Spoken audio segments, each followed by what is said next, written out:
عليكم ورحمة الله وبركاته. الحمد لله رب العالمين، والصلاة والسلام على أشرف الأنبياء والمرسلين نبينا وحبيبنا وإمامنا وقدوتنا محمد صلوات الله عليه وسلامه وعلى آله وصحبه وسلم تسليما كثيرا إلى يوم الدين. أما بعد. আজকে ঈদ উৎসব প্রোগ্রামের সম্মানিত ওলামায়ে কেরাম উপস্থিত, সম্মানিত প্রবাসী ভাইয়েরা, সুপ্রিয় বন্ধুরা, সংক্ষিপ্ত সময়ের কিছু কথা, যদিও আজকের পুরো প্রোগ্রামটাই ছিল বিনোদনমূলক, ঈদের আনন্দের শরীক হওয়া, অংশগ্রহণ করা, শরীয়তের সীমা রক্ষা করেই। তারপরেও সবসময় আমাদের যেটা ধারাবাহিকতা, যে কোনো প্রোগ্রামে আমরা দিনই কিছু আলোচনার ব্যবস্থা রাখার চেষ্টা করি, যাতে করে সময়গুলো আমাদের কাজে আসে, কিছু সওয়াবের ভাগীদার আমরা হতে পারি। সেই দৃষ্টিকোণ থেকেই ঈদ উৎসব হলেও আমরা সেখান থেকে কিছু কথা শোনার, কিছু কথা বলার, কিছু শিক্ষা গ্রহণ করার চেষ্টা করি থাকি। সম্মানিত উপস্থিতি, একজন মুসলমানের স্যাক্রিফাইস ইসলামের জন্য কেমন হওয়া উচিত, এটা হচ্ছে আমার আলোচনার বিষয়। সংক্ষিপ্ত সময়ে অনেক খুঁটিনাটি বিষয় বলা সম্ভব নয়, সংক্ষিপ্ত আকারে দুই একটি কথা বলার চেষ্টা করব। কোরআনুল কারীমের একটি আয়াতে কারিমা দিয়ে শুরু করতে চাই। রব্বুল আলামিন বলছেন, ইন্নাল্লাহা ইশতারা মিনাল মুমিনিনা আনফুসাহুম ওয়া আমওয়ালাহুম বিআন্না লাহুমুল জান্নাহ। নিশ্চয় আল্লাহ তাআলা ক্রয় করেছেন মিনাল মুমিনিন, ইমানদারদের থেকে। আল্লাহ তাআলা ক্রেতা, আমরা হচ্ছি বিক্রেতা। দেখেন আল্লাহ তাআলার কত দয়া, কত মেহেরবানি, কত করুণা আমাদের প্রতি, সবই তার। তারপরও তিনি বলছেন আমি ক্রয় করছি। তার দেওয়া সম্পদ, তার দেওয়া আমানত, তার দেওয়া জীবন, সেটাই আবার বলছেন আমি ক্রয় করছি। আনফুসাহুম ওয়া আমওয়ালাহুম, তাদের জীবন এবং তাদের সম্পদ।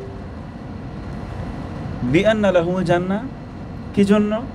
মানে ক্রয় করা হয়েছে তাদের জীবন এবং সম্পদ, বিনিময় হচ্ছে তাদেরকে জান্নাত দিবেন। একটু খেয়াল করুন, আল্লাহ তাআলা ক্রেতা, আমরা বিক্রেতা। তিনি আমাদের থেকে আমাদের জীবন এবং সম্পদ ক্রয় করেছেন, বিনিময় আমাদেরকে জান্নাত দিবেন। নিঃসন্দেহে আমরা এখানে যারা আছি প্রত্যেকেই আমরা জান্নাতের স্বপ্ন দেখি। জান্নাত হচ্ছে আমাদের জীবনের আসল হাদাব বা উদ্দেশ্য। জান্নাত হচ্ছে আমাদের জীবনের আসল স্বপ্ন।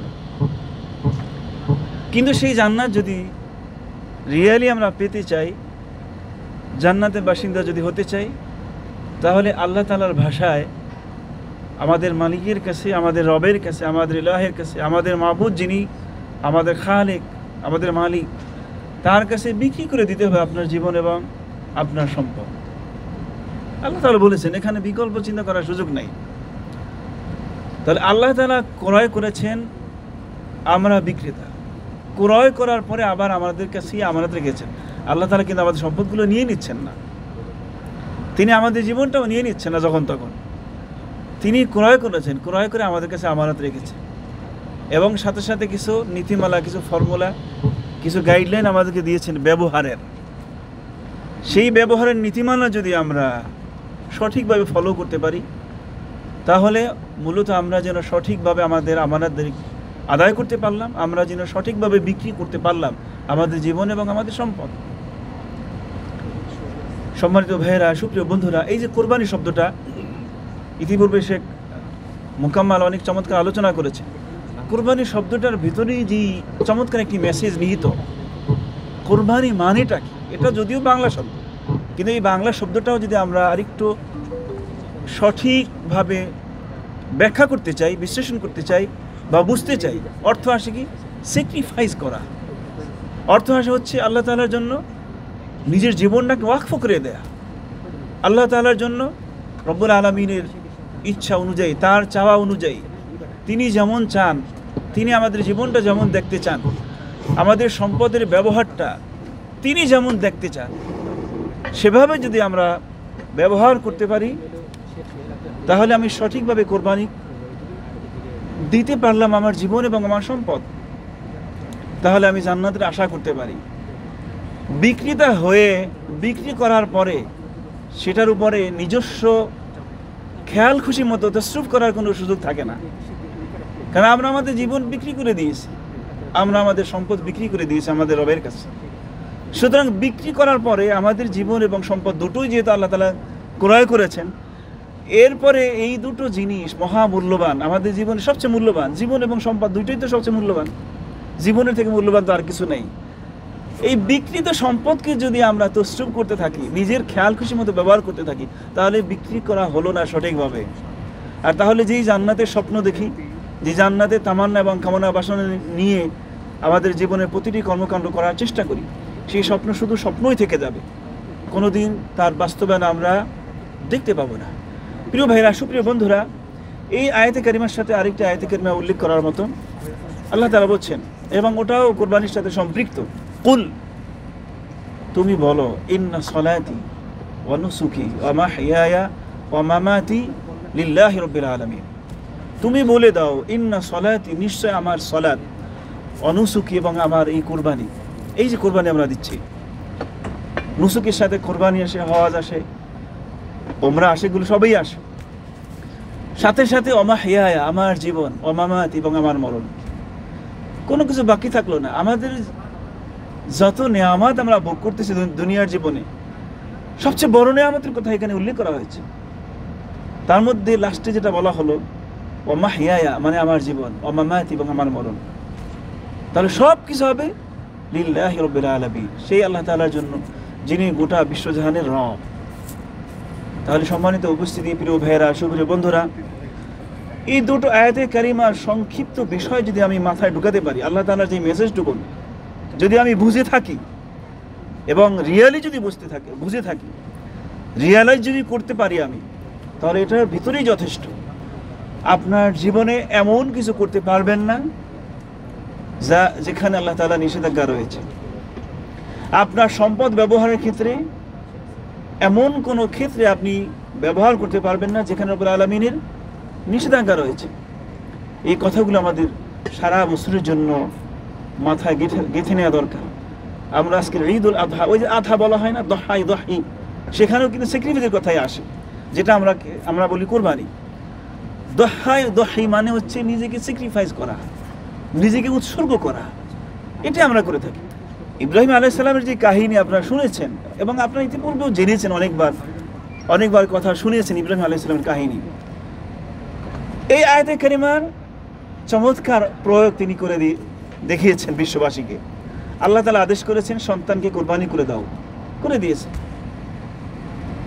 যেহেতু আল্লাহ তাআলা দান করেছেন, সন্তান আল্লাহ তাআলার দেয়া দান, লিল্লাহি মুলকুস সামাওয়াতি ওয়াল আরদি ইয়াখলুকু মা ইয়াশা, ইয়াহাবু, আল্লাহ বলেছেন ইয়াহাবু মানে দান করা। সন্তান আল্লাহ তাআলা দান করেন, আল্লাহ তাআলা দান করেছেন। আল্লাহ তাআলা দান করা সম্পদ মানে সন্তান, কোনো বিকল্প চিন্তা মাথায় ঢুকানো তো দূরের কথা, একটা মানে সিঙ্গেল মোমেন্টের জন্য তিনি চিন্তা করেন। আল্লাহ তাআলা বলছেন, খালাস, আল্লাহ তাআলা আমাকে সন্তান দিয়েছেন, তার জন্য আমি কুরবানি করে দেব। এখানে বিকল্প, আর সন্তানও যেমন, বাবাও যেমন, সন্তানও সেরকম। এ ফাল তোমাকে যে আদেশ করা হয়েছে তুমি কার্যকর করো। প্রিয় ভাইয়েরা, সুপ্রিয় বন্ধুরা, লম্বা করতে চাই না, মূল কথা হচ্ছে আমাদের জীবন এবং সম্পদ যেখানেই আপনি ব্যয় করেন, জীবনের প্রতিটি মুহূর্ত যেখানে আপনি খরচ করেন, আপনাকে হিসাব করে করে খরচ করতে হবে। জীবনের প্রতিটি মুহূর্ত আপনি কোথায় ব্যয় করতেছেন? আপনি গল্প করতেছেন, সেটাও কি আল্লাহর জন্য করেন? আপনি ব্যবসা করতেছেন, সেটাও কি আল্লাহর জন্য করেন? আপনি উপার্জন করতেছেন, সেটাও কি আল্লাহর জন্য করেন? কারণ সময়টা আল্লাহ তাআলা অনেক বড় নেয়ামত, আমরা সময়কে কিভাবে ব্যবহার করি। আপনি চাকরি বাকরি করেন, আপনি যাই করেন জীবনে, সব কিছু করতে হবে আল্লাহ তাআলার নির্দেশে, আল্লাহ তাআলার আদেশ এবং নিষেধাজ্ঞা তার ভিত্তিতেই, সেগুলো মেনে চলার ভিত্তিতেই। কোনো ক্ষেত্রেই তার ব্যত্যয় ঘটানো যাবে না, কারণ আপনি অলরেডি আপনার জীবন এবং সম্পদ আল্লাহ তাআলার কাছে বিক্রি করে দিয়েছেন জান্নাতের বিনিময়। এবং নিঃসন্দেহে আমরা সবাই জান্নাত কামনা করি, আমাদের সকলকে রব্বুল আলামিন জান্নাতের বাসিন্দা হওয়ার তৌফিক দান করুন। কিন্তু জান্নাত পেতে হলে আপনার জীবন এবং সম্পদ দুটোকেই বিক্রি করে দিতে হবে, এবং বিক্রি করতে হবে। এর মানে হচ্ছে এভাবেই আপনি সম্পদ এবং জীবনের প্রতিটি মুহূর্ত ব্যয় করবেন, খরচ করবেন, প্রয়োগ করবেন আল্লাহ তাআলার নির্দেশিত পথে। ফাত্তাকুল্লাহ মাস্তাতাতুম, যতটা সম্ভব, যতটা আপনার পক্ষে সম্ভব সেভাবেই আল্লাহর পথে আপনার জীবন এবং সম্পদ ব্যয় করে যেতেই হবে। আসুন আমরা আমাদের জীবনের প্রতিটি মুহূর্ত আল্লাহ তাআলার জন্য ব্যয় করার চেষ্টা করি। এবং রব্বুল আলামিনের দয়া, আল্লাহ তাআলা এভাবে আদেশ করেননি যে আপনার সম্পদ সব খরচ করে দেন, আপনার জীবনটা যখন তখন কুরবানি করেন, এটা আল্লাহ তাআলা বলেননি। কিন্তু আল্লাহ তাআলার যে মেসেজগুলো যদি আপনি বুঝতে পারেন, তাহলে এতটুকুনি যথেষ্ট যে আল্লাহর আদেশ এবং নিষেধ মাথায় রেখেই, সেগুলোকে সামনে রেখেই জীবনে সব কিছু আপনি পরিচালনা করবেন।